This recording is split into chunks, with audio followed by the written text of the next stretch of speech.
नमस्कार, capital TV के खास प्रोग्राम खबरों की खबर में आपका स्वागत है। महाराष्ट्र की सियासत में जो राज ठाकरे का ट्विस्ट है, उस ट्विस्ट ने कांग्रेस और उद्धव ठाकरे को बिल्कुल हैरान और परेशान कर दिया है। इन्हें समझ में नहीं आ रहा है कि इधर जाएं या उधर जाएं, ये करें या वो करें। राज ठाकरे ने जब से अपने पत्ते खोले हैं महाराष्ट्र की राजनीति में, तब से उद्धव ठाकरे की जो स्मार्टनेस थी वो कहीं गायब हो गई है। उद्धव ठाकरे ने ये सोचा था कि भारतीय जनता पार्टी के साथ उन्होंने जो अपना 20-25 साल 30 साल का जो पुराना गठबंधन था उसको तोड़कर एक बड़ा तीर मारा है, लेकिन उन्हें बहुत जल्द इसका एहसास हो गया जब राज ठाकरे ने धीरे धीरे अपने पत्ते खोलने शुरू किए कि ये कहीं भारी गलती न हो जाए, कहीं एक घातक गलती सिद्ध न हो जाए।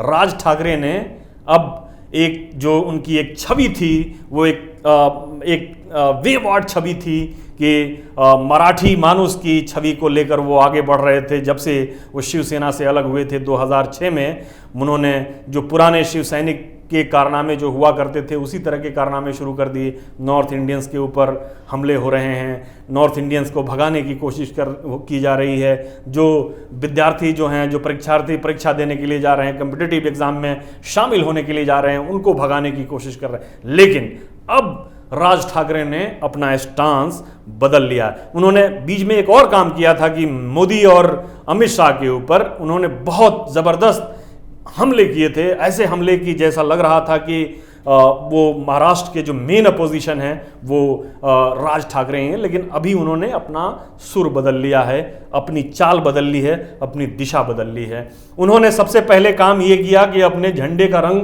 भगवा किया, अपने मंच से सावरकर को सम्मानित किया, सावरकर की तस्वीर लगाई, जिसको लेकर शिवसेना घिरी हुई है कांग्रेस के अटैक के ऊपर। कांग्रेस बार बार सावरकर के ऊपर हमले कर रही है, राहुल गांधी उनके ऊपर हमले कर रहे हैं। मध्य प्रदेश के जो कांग्रेस इकाई है वो ऐसे पम्फलेट जारी कर रही है जिसमें सावरकर का अपमान हो रहा है। महाराष्ट्र के अंदर जो कांग्रेस का जो मुखपत्र है उसमें सावरकर के खिलाफ लेख छप रहा है, उनको अपमानित करने की कोशिश की जा रही है। तो ये सारी चीजें हो रही हैं और उद्धव ठाकरे इसको लेकर काफी चिंतित, काफी विचलित है। राज ठाकरे की हमले की वजह से उद्धव ठाकरे थोड़े चिंतित हो गए हैं और इनकी चिंता जो है वो कांग्रेस की चिंता बढ़ा रही है। कैसे हुआ? यूं कि राज ठाकरे जो महाअघाड़ी सरकार जो बनी कांग्रेस, एनसीपी और शिवसेना की, भारतीय जनता पार्टी से अलग होने के बाद जब इन्होंने ये सरकार बनाई तो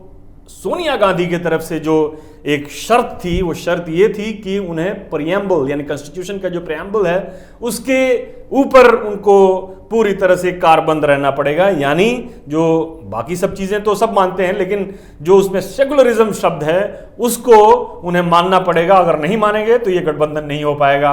तो ये पहली शर्त थी जिसे शिवसेना ने माना। लेकिन अब क्या हुआ कि फिर सीए के ऊपर देश भर में आंदोलन होने लगे। कांग्रेस का रुख इसके ऊपर जो है, जो सीए के ऊपर है, वो कांग्रेस के सीए के ऊपर, एनपीआर के ऊपर या एनआरसी के ऊपर जो कांग्रेस का रुख है वो बिल्कुल शिवसेना की आइडियोलॉजी से अलग है। शिवसेना ने जो शुरू में ये कहा कि वो अपने राज्य में एनपीआर नहीं लाने देगी, एनसीआर नहीं लाने देगी, किसी को कोई कंसंट्रेशन कैंप यहाँ नहीं बनेगा, कोई डिटेंशन कैंप नहीं बनेगा, यहाँ पे सीए को भी वो लागू करने से शुरू में वो कतराते रहे। लेकिन बाद में उन्होंने अपना स्टांस बदला जब राज ठाकरे की पार्टी आक्रामक हुई। उसने कहा कि भारत कोई धर्मशाला नहीं है, यहाँ सारे बांग्लादेशियों और पाकिस्तानियों को यहाँ से भगा देना चाहिए, खदेड़ देना चाहिए।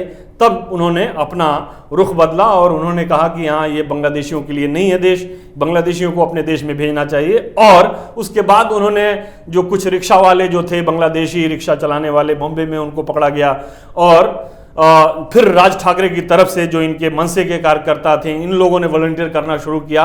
और एक हमने आपको अपना एक वीडियो भी आपने देखा होगा जिसमें हमने बताया था कि कैसे मनसे के कार्यकर्ता जो हैं वो बांग्लादेशियों को, अवैध बांग्लादेशियों को पकड़कर मुंबई से बाहर फेंक रहे हैं। तो ये सारी चीज़ें हो रही थी।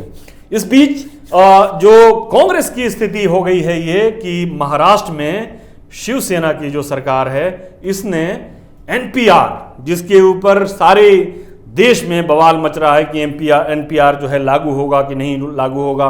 सीए के ऊपर कई राज्यों में रेजोल्यूशन भी पास हो चुके हैं विधानसभाओं ने, लेकिन ये एनपीआर को भी उसी कैटेगरी में रखा गया है कि सीए के कैटेगरी में और एनसीआर एनआरसी के कैटेगरी में।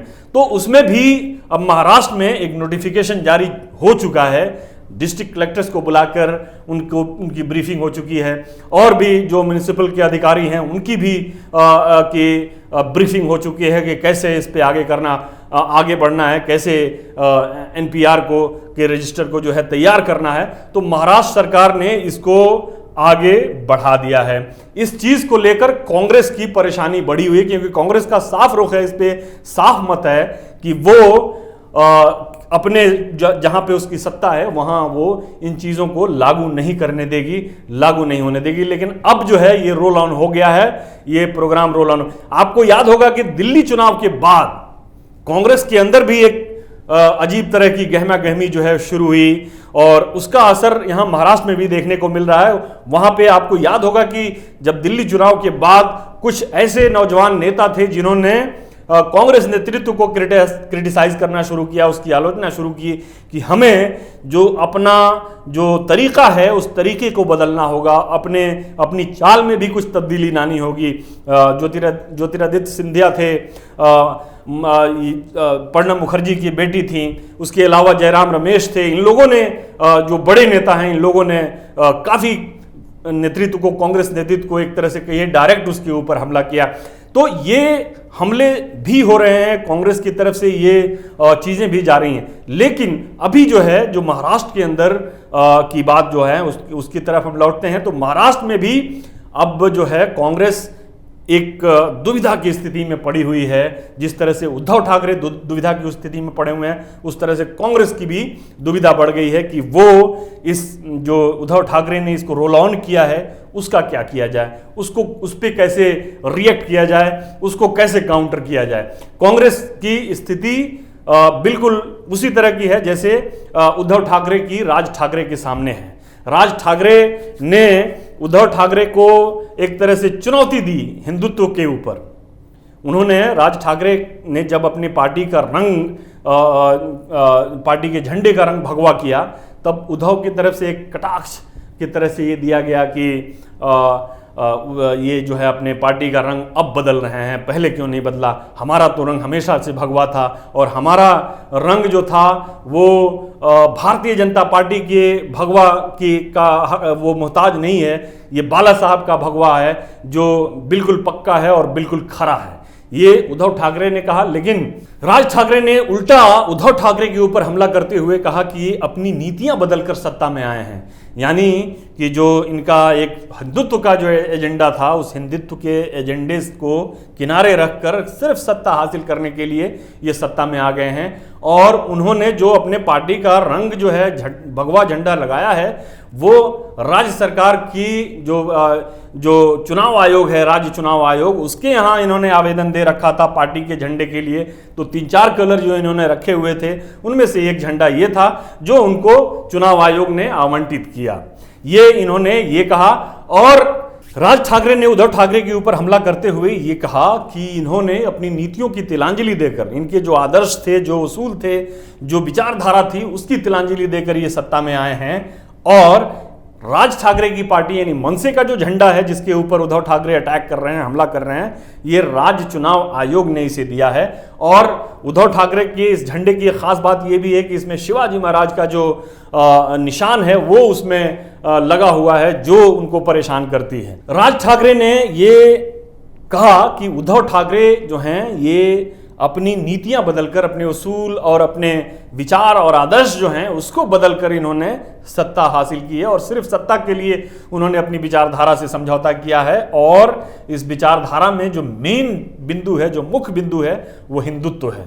हिंदुत्व को उद्धव ठाकरे ने एक तरफ से किनारे कर दिया कुर्सी हासिल करने के लिए। जिस हिंदुत्व को हम हमने न कभी हिंदुत्व को छोड़ा था न अब छोड़ रहे हैं। हमारा झंडा जो है वो राज्य सरकार की तरफ से आया, जो चुनाव आयोग है, राज्य चुनाव आयोग, उसकी तरफ से आया है और उसने हमें ये झंडा आवंटित किया है। 3-4 झंडे हमने जो दिए हुए थे उसका है।